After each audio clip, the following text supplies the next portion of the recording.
Gentlemen, welcome back to the basement. If you will remember, last week we did the final harvest of our liquor here. Well, this week we're going to be doing the evaluation, and that's going to include calculating the ABV, so essentially determining how much alcohol there is in our beverages, as well as performing a smell test and a taste test. Let's get started. Okay, so we have our 4 samples here, and we're going to begin the testing phase. We of course have the A unstrained, the A strained, the B unstrained, and the B strained. When I say A and B, that is of course the grade A and the grade B that I mentioned earlier. And as for the strained and unstrained, unstrained is my initial extraction before I perform the mash squeezing process, and strained is the result of the mash squeezing process. So you can see already that it's not as noticeable on this batch, as batch B was cloudy to begin with, but in batch A, where it was initially crystal clear, you can see that the mash squeezed liquor is noticeably cloudier. So aside from that initial observation, before I get into the sort of taste and the smell test, I want to actually get the alcohol concentration of my samples here. The only issue with this, however, is normally you're supposed to measure the density before and after fermentation, because sugar also affects the density of the fluid. However, of course, I didn't know I had to grab that first measurement at the time, so we're going to be doing it in a different way, and that's simply measuring it after.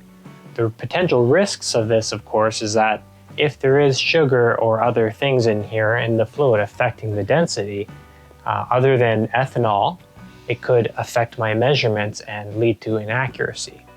However, I didn't notice any sort of sweetness at all in any of these mixtures, so I'm going to go ahead and assume that all we essentially have in here is water and ethanol.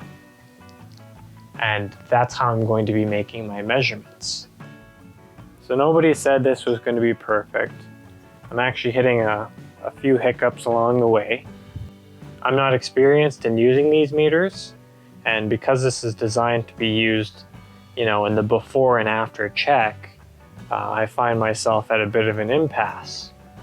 Now, how this meter is supposed to work is you've got your brick scale here, which is percent sugar by weight, and then you've got your potential ABV. So the more sugar you have, the more potential alcohol there might be at the end of your process.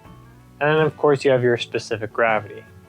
So if this was just a tube of water, it would float at the 1.000 level.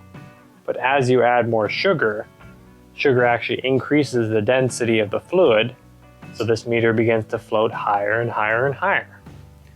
Now the problem is, of course, I've finished my fermentation. So I'm at this interesting point where, if you look, the specific gravity is actually lower than 1.000. And you'd expect that because ethanol is, of course, less dense than water. So as your mixture ferments, the sugar, of course, makes it more dense. So initially it floats high, and then as it converts to ethanol, which is less dense, this meter will sink lower and lower and lower, until eventually, if you get enough converted, it actually sinks lower than it would in water. So this isn't really going to do much good for me because the scale at that range is sort of very small and hard to read. And I'm not sure how accurate this is going to be for me. So I'm actually going to try a different method. And this is actually a method you could probably do at home. And the way this is going to work here is I'm going to measure out a specific volume of fluid and use that to determine the actual density of the fluid. And then based on some math, I'll be able to find the alcohol concentration. So what I'm going to do is I'm going to set up my scale here, and I'm going to place an empty measuring cup. And then we will simply zero that out. So any liquid I add to here will show up on the scale. And now we're going to start adding some material.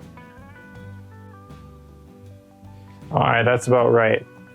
So we've got 488 grams per 500 milliliters. So now it's time to do a little bit of math. So 488.1 grams per 500 mLs. So 0.9762. And this is grams per cubic centimeter or kilograms per liter. Now we can convert that to specific gravity by dividing that by the density of water, in this case at 20 degrees Celsius, which is 0.998 to 1, and we get 0.978. This seems about right because when I eyeballed it earlier, it was around 0.975 on the specific gravity scale. But this is a little bit closer, of course. So now I'm simply going to use this calculator I found. This will determine the concentration of ethanol in water at 20 degrees Celsius, which is pretty much the temperature we're at right now, of course. And they want kilograms per liter. In this case, according to our calculations here, that was 0.9762. And calculate. Zoom in on the answer, and we get 14% by weight or 17.5% by volume. Now this number sort of sounds about right. It's not super accurate for a few reasons. Of course, I'm eyeballing this, and really any small amount, like even a few mLs over, would actually throw off this number by a fair bit.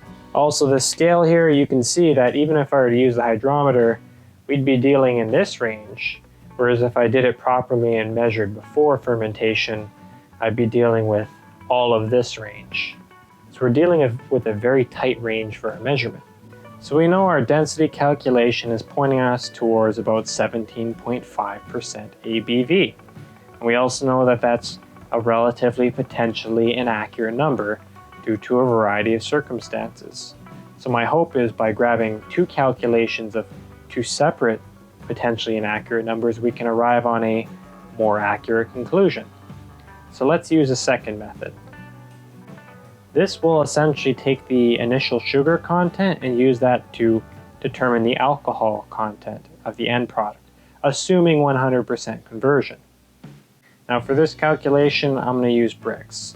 Brix is essentially grams sugar per 100 gram solution.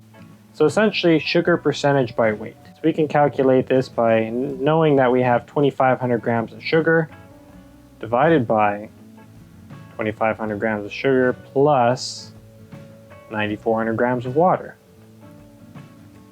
So ignoring the crab apples, we have a 21% sugar solution here by weight, or 21 Brix. It is worth noting that ignoring the crab apples will give us an inaccurate measurement because the crab apples add both water and sugar. However, I'm hoping that sort of cancels out a little bit. Like I said, this was never going to be very accurate. So we have 21 Brix, hit convert, and this one's claiming 11.68%. So we now have our two numbers here. 11.68%, this is probably less accurate than the density measurement, and 17.53%. Now I'm going to do what's called a weighted average. So we'll take our most likely less accurate figure, multiply that by, say, 0.4, and then we're going to take our most likely more accurate figure, multiply that by 0.6. And adding those together, the weighted average of the two is 15.18%. And now I'm going to perform the rest of the calculations in a similar manner. Alrighty, so we finished up calculating the ABV, and you can see that we're sort of in the 14–15% range. Now looking over here, I actually decided to compare my density measurement technique against a known quantity of alcohol. So over here you can see that this is 40%. And using that measurement technique, I actually got 50.18%. So you can see that there's a fairly reasonable margin of error there. However, between the accuracy of that calculation and the additional calculation of the ingredients method, I think plus or minus 2.5% is reasonable for my ABV measurements. Now, what I have discovered in this whole ABV fiasco is that measuring the quantity of ethanol in a fluid with any real degree of accuracy can actually be quite difficult because the changes in density are so small that even a small measurement error throws off your numbers by like a fair amount. If anyone knows a better way to do this, to actually really get a real quantity of ethanol in a fluid, please let me know. The best way I can think of right now is getting a hydrometer with a wider range. So like that meter I showed earlier on, but instead of 10 millimeters or whatever for that given range and change of specific gravity, we could bump that out to say 100 millimeters or so. And that way the changes you would be reading would be a lot bigger and you'd actually be able to eyeball it properly. But that's just one idea. If anyone knows any better way to do this, please let me know. So, time to test the taste and the smell of these beverages. So, we're going to start out with smells. So, starting on the left here. It smells like alcohol. It's got that sort of spicy, vaguely burny aroma. I'm going to say 5 out of 10 on the spiciness scale. And at something like 40% vodka might be an 8 or a 9 because it actually burns your nose. But this isn't as bad. This also is a fruity aroma. If you asked me what fruit it was, and I didn't actually brew it, I wouldn't be able to tell you because I wouldn't know based off of the scent. But I know it's some kind of fruit, and I know it's sort of a fruity aroma to it. Again, like maybe 5 out of 10, so we'll call that sort of the baseline. Next up, we've got our crabapple cider A grade, but after mash pressing, so it's more contaminated. I will say that none of these scents that I'm smelling here so far, they're not nearly as strong as what was coming out of the carboy. So I guess it's a factor of the fact that this opening is so wide and there's not as much surface area, but the smells aren't quite as strong. Similar spiciness level, it's got a similar smell of liquor. Maybe a little bit weaker, to be honest. Slightly like not as strong smelling, but very, very similar. It does, however, smell noticeably more fruity. I figure that's up to the contamination, but it has a more fruity scent to it for sure. There is also one extra aroma in there, I think. It's very, very mild, but it's almost like an acrid sulfuric scent to it, I guess. But it's got some kind of very mild, vague, somewhat unpleasant odor to it that this doesn't really have. But overall, it smells pretty good. In fact, I would say it actually smells better than this. So moving on to our B unstrained. This, of course, was more cloudy and contaminated to begin with.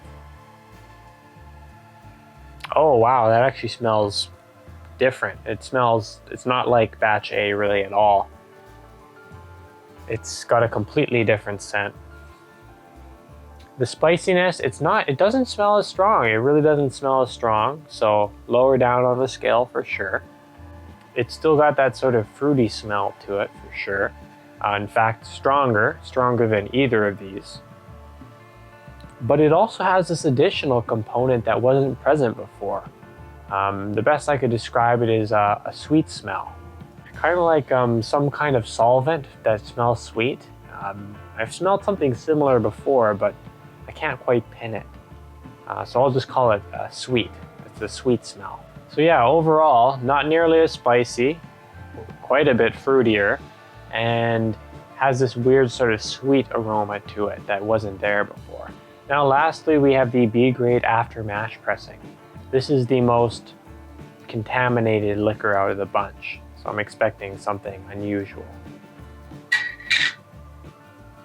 It smells very similar to this, except perhaps a little bit stronger on the fruity scent. It's definitely the fruitiest out of the entire bunch for sure. Again, similar sort of smell, similar sort of ethanol smell to it. Not as strong as this, but kind of in the range of these. Noticeably more fruity than even this one, but sort of a very similar smell overall. And it's got that sweetness too. Same sweetness present in this one, but a little bit stronger. It seems to me with growing contamination, or the more sort of silt and yeast present in the mixture, the more of that fruity aroma we get, and sort of the less pungent the alcohol sort of smell becomes.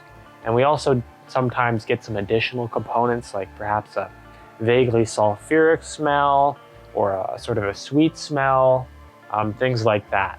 It definitely has additional components compared to something, say, like vodka, where it's just pure ethanol. Okay, let's finish off with the taste test. Starting with the most pure product we have. Wow, that's actually quite spicy. There's definitely a good quantity of alcohol in that for sure. That's pretty strong. I would say it's in the wine plus range. So it's sort of in that middle ground, but it's definitely a stronger drink for sure. So 15% kind of sounds about right to me. Maybe even a little higher, to be honest. So this is a fairly hot liquor. So in terms of hotness, it's maybe like a 6 out of 10. It also has a sort of a fruity taste to it, but it's rather mild. A 5 out of 10 on the fruity flavor. It also has this sort of somewhat dry mouthfeel, kind of like a champagne or certain types of beer. And lastly, the aftertaste is fairly typical with any alcoholic beverage. Right now, I'm not tasting anything very unusual. So in terms of aftertaste, it's pretty normal. So full disclosure, I wouldn't drink that for fun. Typically, I can only really enjoy drinks that are sort of in the lower range, like 7% or so.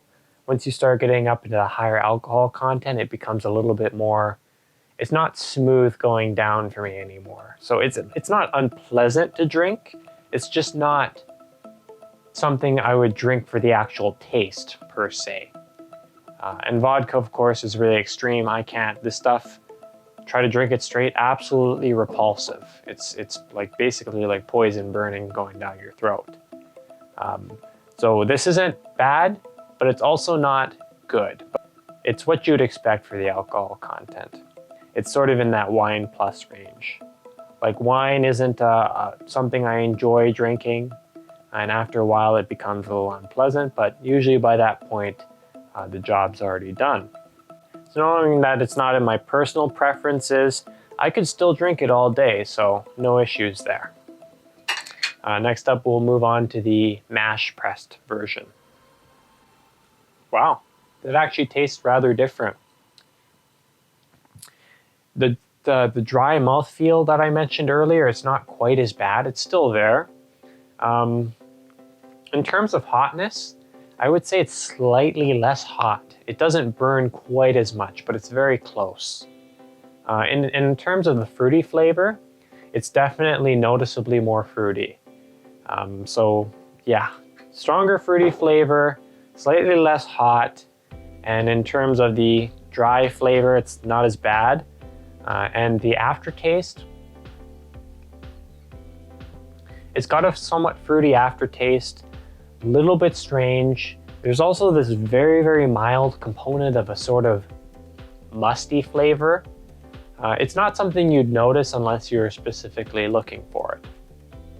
Okay, so moving on to the Be Unstrained. So this is more cloudy to begin with. It's different. It's similar to this. This is sort of the outlier. In fact, in both of these, I would say that before you notice sort of the alcohol coming on for like a fraction of a second, they actually taste like apple juice. Like if apple juice was sort of more sour, more bitter. And I'm noticing that as I'm moving to the right, and we're getting sort of more and more contamination, I'm getting a more strong like fruity flavor, but I'm also getting more sort of bitterness as well. It's not unpleasant by any means, but it definitely has a stronger flavor, and it's perhaps a little rougher going down. In terms of hotness, I would say it's basically the same as this one right here. This is where it differs a little bit. Again, it's sort of similar. It's got that alcoholic aftertaste, but this one has something, this one sort of has something mild and strange with the musty flavor. This over here has basically a very similar aftertaste, but stronger. So the aftertaste is even more musty. But again, this probably isn't something you'd notice unless you were, looking for it.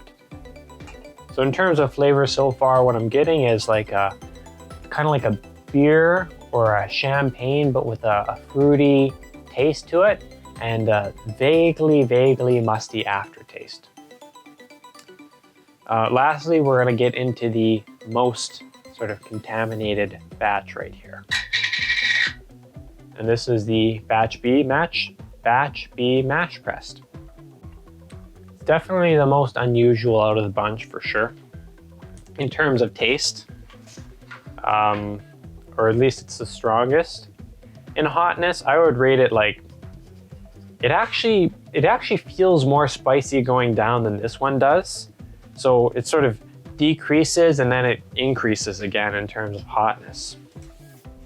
But again, sort of very similar. And in terms of that fruity flavor, it's definitely stronger, but it's also tempered by the bitterness. So the fruity flavor is the strongest out of any of these, but that bitterness sort of knocks it down a little bit. Again, it's got that sort of similar apple juice sort of flavor to it.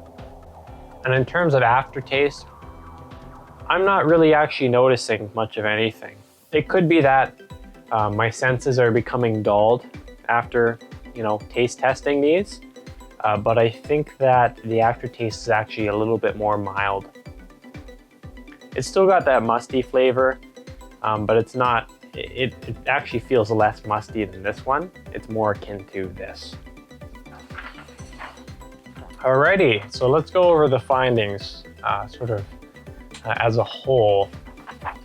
So starting from the least contaminated to the most contaminated, I noticed an overall trend of, as we sort of move to more and more contamination, we get a slightly less spicy smell. Usually it doesn't smell as strong of ethanol, but then we get usually a more sort of fruity scent. So the fruitiness increases, and on occasion we get some unusual components. Like this one might have a slightly sulfuric smell, barely detectable, and these ones actually start smelling sweet, which is quite unusual. However, in terms of smell, I would say, in the most pleasant smell is probably the most contaminated sort of fruity smelling batch over here. But smell, of course, is not very important when it comes to a drink. Next up, we have taste. So trends in taste is, it started out fairly hot, sort of fairly burny, liquory with this batch, and then it sort of tapered off with added contamination. And then strangely enough, as I got to the last batch right here, we got sort of, again, a stronger sort of spiciness, hotness to it. So we started off sort of spicy, then slightly less, and then back up to sort of spicy. Now, of course, in terms of fruitiness, our clearest liquor, our most pure liquor, doesn't have that much of a fruity taste to it. But as we move more and more to the right, we get an increasingly fruity flavor. And in our additional components, we sort of have in this one, it has that sort of dry champagne beer mouthfeel to it. And the aftertaste is typical with pretty much any liquor you've ever had. And then this batch right over here, it has somewhat of a stranger of an aftertaste. The dryness is still there, but it's not, as much. But it has this very, you wouldn't notice it unless you're looking for it, but it's a very vague, sort of musky aftertaste to it. This actually had a little bit more of a musty sort of aftertaste to it. It wasn't dry in the same way that these were. And then finally our last batch had actually less musty a flavor to it. So in the same way that our hotness is kind of a U-shaped curve here, our mustiness is also kind of like that inverted, where it's not very musty, somewhat more musty, less musty. Now in terms of actual taste, if I was just having a single glass, for the flavor, I would probably choose either this one or this one. Because I like the really fruity flavor on this one. However, the bitterness that comes with it, the increasing bitterness, kind of tampers it down a little bit. This one isn't very bitter at all, but it still has a noticeable sort of apple juice, fruity taste to it. So I would say this is probably my favorite, and this is a second best. However, if I were drinking this for any significant period of time, I would definitely opt for this. Because as you become more and more sort of inebriated, the flavor of the liquor matters less and less, and what it does to you matters more and more. So like, for instance, right now, even after, my couple rounds of taste testing and just taking small sips, I have this feeling of sort of my skull is sort of crushing in on my brain, which I haven't actually drank that much, so that's very unusual. And it's not a feeling that I typically get with something more pure, like pure ethanol. So as your liquor becomes more and more sort of contaminated, sure, you might get like a better, more fruity, more desirable flavor, but chances are you're getting more methanol and toxins and things that kind of are a little bit harder on your body. So if it was just, just for fun, just a little bit, I'd probably opt for something with like a stronger flavor, but not too strong, not too bitter. But if it was for any period of time, I would definitely go with the purest liquor I could. And I think that about covers the differences between our batches here. Overall, I'd say this experiment has been quite a bit of an interesting topic, and I have more liquor than I can ever really consume, so that's good too. Is it the most desirable drink? Maybe not. Is it unpleasant? No. It is kind of better than I expected for my first batch, and better than I expected for ingredients that came off of a random tree in the neighborhood. So overall, I would say this has been, considering the circumstances, a fairly good success. So that brings an end to our brewing experiment here, and perhaps our brewing experiments in general for quite a while, seeing the large supply I have. If you found this interesting, of course, consider liking the video. If you have any questions, post them in the comments below. Thanks for watching, and I will see you next time.